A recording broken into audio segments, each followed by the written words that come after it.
Bonjour et bienvenue dans cette nouvelle vidéo. Dans cette dernière, nous allons voir comment investir dans les actions à dividendes. Alors pour cela, je vais réaliser une série de 3 vidéos sur l'investissement dans les actions à dividendes. J'ai tenté de la réaliser en une seule vidéo, mais elle était trop longue. Elle devait faire plus de 20 minutes et encore, j'ai dû passer de nombreux sujets que je souhaitais aborder. Du coup, ces différents sujets, je les aborderai dans d'autres vidéos. Allez, commençons cette première partie.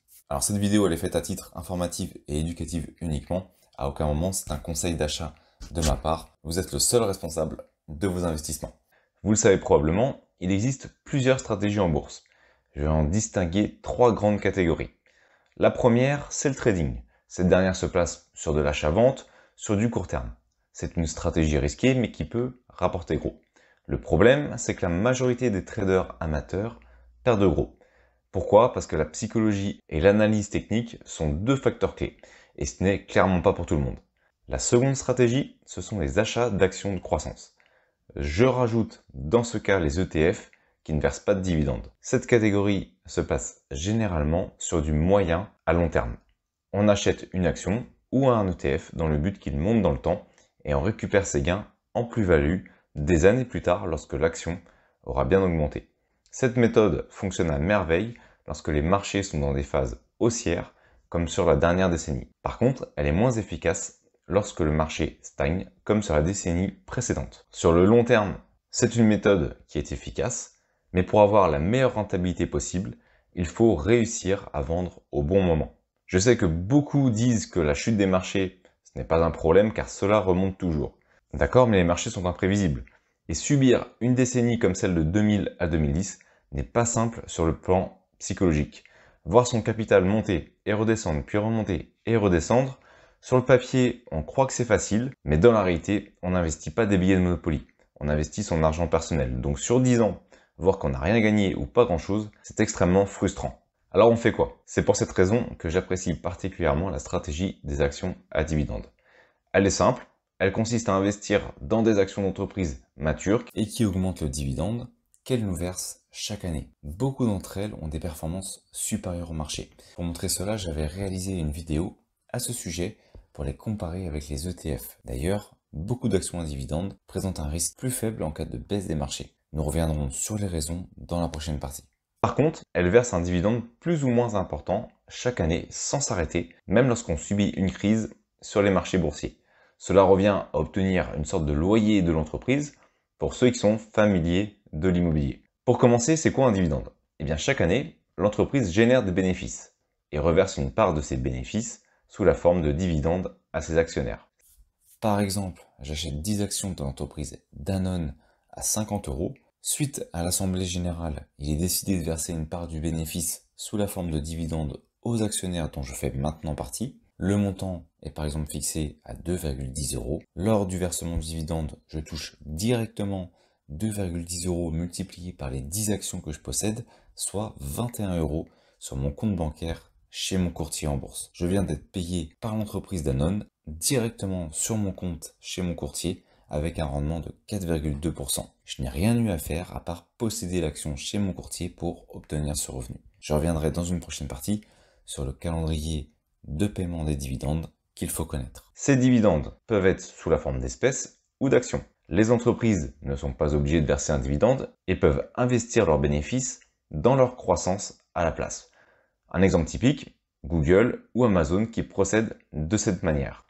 Le montant du dividende peut évoluer à la hausse ou à la baisse, car personne ne veut d'une entreprise qui stoppe son dividende ou le baisse. C'est comme si un locataire ne nous payait plus son loyer ou seulement une partie. Mais on va y revenir un petit peu plus tard. Alors pourquoi est-ce que c'est intéressant? En fait, ça permet de créer un revenu passif. Alors vous savez, le célèbre revenu passif que l'on voit partout sur Internet. Le problème, c'est que dans l'imaginaire, c'est un revenu que l'on touche sans risque et sans rien faire. Alors je vous arrête tout de suite, c'est faux. Les investissements, peu importe l'investissement, comportent des risques et on doit bien analyser ce dernier. Cela demande du travail. J'ai beaucoup de mal avec les méthodes copier-coller ou les techniques dans ce genre. Cela revient à être un mouton qui ne sait pas vraiment ce qu'il fait. C'est très dangereux, mais encore une fois, c'est un avis personnel qui n'engage que moi. Par contre, lorsqu'on sait ce qu'on fait et pourquoi on le fait, déjà, on dorme la nuit, on apprend de ses erreurs et on améliore sa stratégie dans le temps. Et oui, dans ce cas, la stratégie des dividendes va pouvoir donner des revenus passifs mérités. Mais cela va demander du temps, car l'investissement sera sur le long terme et du travail de réflexion pour sélectionner les bonnes actions.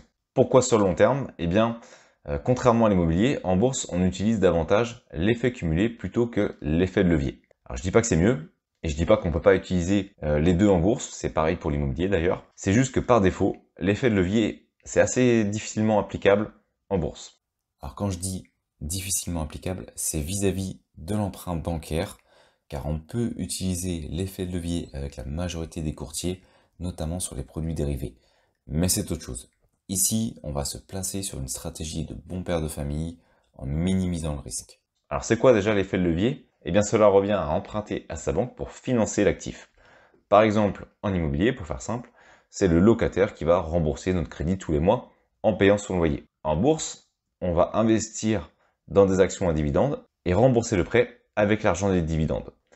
Vous pouvez oublier cela, la banque refusera catégoriquement le prêt pour des dividendes car c'est beaucoup trop risqué à son goût. Alors dans ce cas, certains font des prêts à la consommation, notamment quand les taux sont très bas comme actuellement.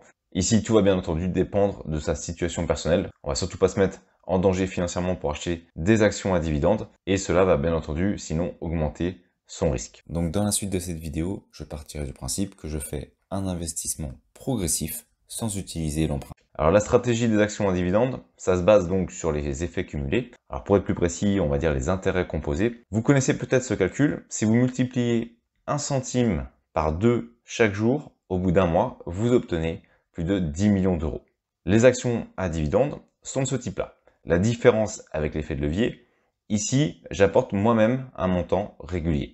Par exemple, 10% ou 20% de mon salaire, que je place sur des actions en dividendes chaque mois, ce qui va générer des revenus, qui à leur tour vont générer des revenus, et ainsi de suite. Je ne fais pas d'emprunt, c'est moi qui apporte le montant et lance la machine.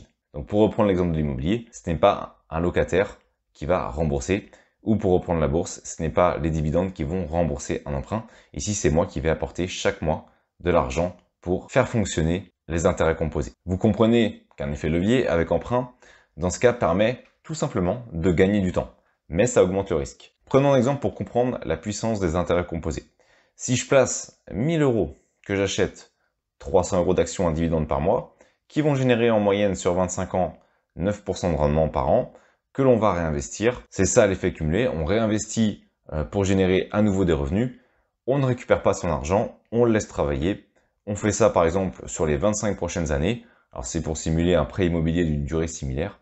Je précise aussi 9% en moyenne, car au début ce sera moins, et le dividende d'une action doit augmenter dans le temps. C'est comme ça que l'on pourra obtenir 9% en moyenne sur 25 ans.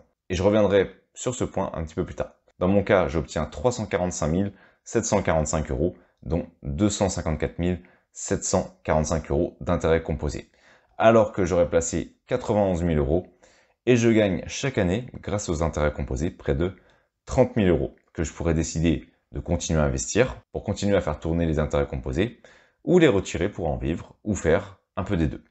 Maintenant, si je commence à 20 ans, à 60 ans, après 40 ans, j'aurai 1 440 500 euros et 98 centimes, très important. Alors attention, parce que c'est un exemple où tout se passe à merveille, et si j'achète au meilleur moment. Et il ne faut pas oublier que la bourse est imprévisible, et ce n'est pas un long fleuve tranquille. Alors dès lors, pour avoir un bon rendement moyen sur 25 ans, le choix des entreprises est donc déterminant dans la réussite de cette stratégie. De même, il faut prendre en compte la fiscalité. Car par exemple, ici, on pourrait imaginer que justement l'exemple serait en brut et pas en net. C'est un aspect que j'aborderai d'ailleurs dans la troisième partie. Nous voici à la fin de cette première partie. Pour résumer, si on souhaite investir dans des entreprises qu'on aime et en même temps générer un revenu, alors les actions à dividendes sont particulièrement intéressantes. Personnellement, j'apprécie la marque Nestlé et je suis heureux d'investir dans cette dernière. Et tout autant, voire un peu plus, lorsqu'elle me paye un dividende en augmentation chaque année. Pour faire simple, c'est mon loyer d'actionnaire en quelque sorte. Alors les actions à dividendes, ce sont des actions entre guillemets tout terrain. Pendant les hausses des marchés, une grande partie voit leur cours monter.